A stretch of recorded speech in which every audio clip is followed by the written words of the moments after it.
네, 박지현 대표입니다. 오늘은 여러분들 계속 보고 다니시죠? 이제 그 강남에 특히 많아요. 강남에 좀 많은데 최근에 이 그 5개 광고판 많이 보셨을 거예요. 5개 그 전광판이라고 하는데 대표적으로 무역센터 가면 여러분들 그 대형 그게 뭐 100억 정도 들었다고 그래요. 설치되는 비용만.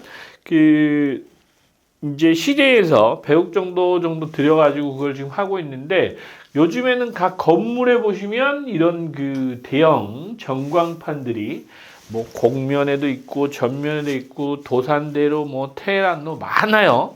많습니다. 특히나 강남구에 많습니다. 강남구에 많은 이유들이 있어요. 강남구는 이제 워낙 유동도 많고 또 광고 효과도 좋고 거기에 그 고급 브랜드, 명품들이죠. 명품들 광고까지 많이 유치할 수 있어서 그런 것도 있고, 워낙 유동이 많잖아요. 예. 왜냐면 출퇴근하는 분들이 많고 업무시설이 집중돼 있다 보니까 아무래도 강남 쪽에 이런 전광판 설치가 효과가 많은 건 맞습니다. 지금 그 말씀을 드리려고 오늘 시간을 마련한 건 아니고, 최근에 강남에 이제 건물을 이렇게 이제 투자하시는 분들, 또 이렇게 고려를 하고 계신 분들, 기존의 건물을 가지고 계신 분들도 이 지금 전광판 설치를 어마어마하게 하고 있습니다. 어마어마하게 하고 있는데, 제가 이제 이렇게 쭉 보면 생각보다 이게 전광판 수입이 이렇게 따박따박 많이 들어옵니다라고 이렇게 신문에 나왔어요. 저는 이제 왠지 끝물 같아요. 강남도 사실 전광판이 너무 많습니다. 너무 많고 물론 이게 지금 그 광고 수입이 들어오는 것도 맞아요. 맞고 최근에 이제 기획사죠. 이 광고 기획사들은 이제 유동인구나 이런 부분 보고 뭐 건물에 이게 본인들 비용으로 설치하고 이제 그 임대비죠? 임대료를 얼마를 내요. 그래서 한 1,000만 원 뭐 이렇게 주는 경우도 있고 몇 천만 원씩 주는 경우도 있어요. 그런데 이제 그 무역센터 앞에 대형 광고판은 뭐 연간 수입만 뭐 100억대가 된다 그래요. 100억이 넘는 수익을 누리는데 그 뭐 증축 없이 부가적으로 수입을 올리는 전광판 설치 고려해 보실만 합니다. 그러나 저건 상업지입니다. 상업지에 주로 설치를 하시는 거고 또 이게 궁극적으로 광고 효과가 있는 지역에다 설치해요. 여러분들 보시면 도산대로, 뭐 강남대로, 그다음 테헤란로 뭐 이런 지역들 그 강남 위주로 주로 많이 설치하고 있는데 서초동은 생각보다 없어요. 그죠? 여러분들 다녀보시면 강남구에 좀 많지 뭐 서초동이나 이런 데 별로 없고 영등포에도 좀 있고요. 그 다음에 여의도에 가서 좀 있으시고 뭐 제가 보기에는 종로에도 그렇게 많지는 않은 것 같습니다. 종로에는 이제 이런 전광판보다는 5개 광고판이 많이 설치돼 있죠. 예전 건물들은.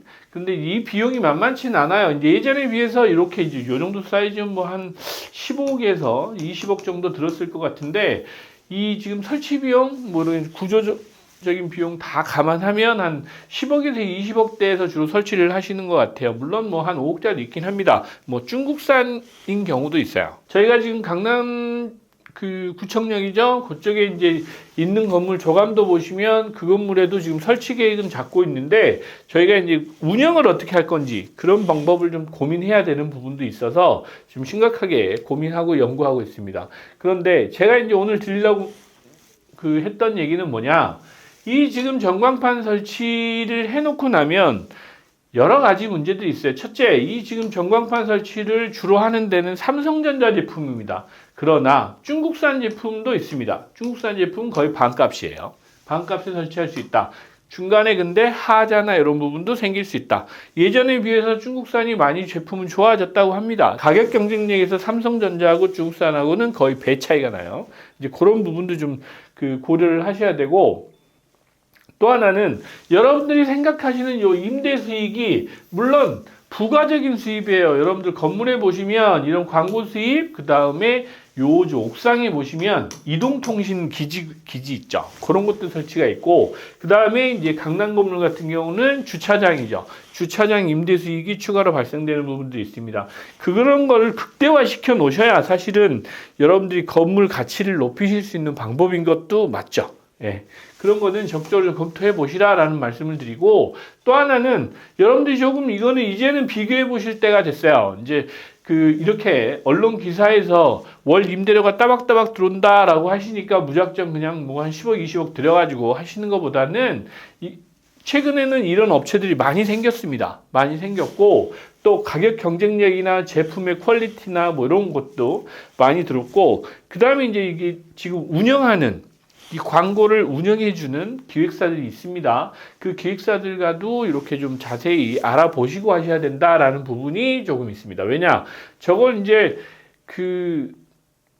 어느 정도 시점이 되면 계속 이렇게 유지 관리하는 게 또 문제잖아요. 설치해놓고 유지 관리가 제대로 안 되면 건물에 또 애물단지 되는 경우도 있어요. 그러다 보니까 최초에 이렇게 설치를 검토하시는 분들은 조금 신중하게 잘 검토해 보셔야 이제 건물의 미관도 해치지 않으면서 임대 수익도 극대화할 수 있다. 남들이 이게 돈이 된다고 하니까 이제 건물에 이렇게 붙여놨는데 사실 건물의 미관을 해칠 수도 있어요. 이제 그런 부분도 신중하게 좀 고려를 하셔서 보셔야 되고, 실제로 핵심지 기준으로 월 한 2천만 원 정도 이 광고 수입을 거두고 있다. 이것도 사실입니다. 실제로 그렇습니다. 월 2천만 원이면 100억 정도? 80억에서 100억 정도의 가치가 있어요. 건물 가치로만 보면 수익률로 따졌을 때 뭐 적게는 50억, 많게는 100억 가까이 내 건물의 가치를 올릴 수 있다? 그러면 뭐 한 1, 20억 정도 투자하실 수 있는 거죠. 실제로. 투자하시고 월 또 임대 수익 걷듯이 따박따박 이렇게 받으시면 되는데, 이게 꾸준하게 이게 간다라는 보장도 사실은 뭐 확언이라고 할까요? 이제 그러기에는 좀 조심하셔야 되는 이제 타이밍이 됐어요. 워낙 많아요. 강남은 워낙 주차가 지금 어렵기 때문에 주차 수입을 부가적으로 이제 관리하는 방안, 이런 것까지도 여러분들이 좀 고민하신다고 하면 건물 가치는 여러분들이 많이 올리실 수 있는 부분이 여러 가지로 있다. 최근에 이제 지하 같은 경우는 입주사들한테 부가 서비스를 하죠. 왜냐하면 이제 공유 여러분들 창고 보셨죠? 공유 창고를 보셨고 아파트에 가서 보시면 입주민들을 위한 창고를 제공해줘요. 그래서 입주사들을 위한 지하에 공용부 창고인 데도 있어요. 무슨 얘기냐?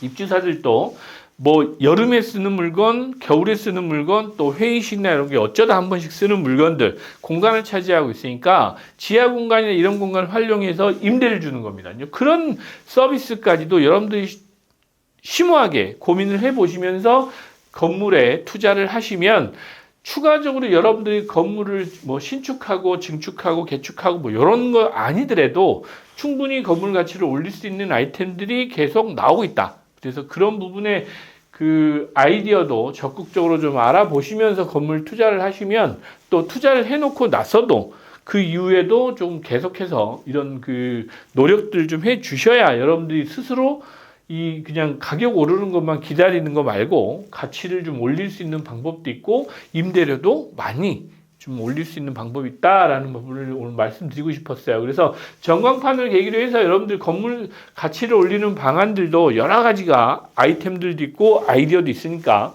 그런 부분에 대해서 좀 알아보시는 그런 똑똑한 투자자가 되셨으면 좋겠다라는 바람으로 오늘 좀 시간을 마련해 봤습니다. 네, 감사합니다.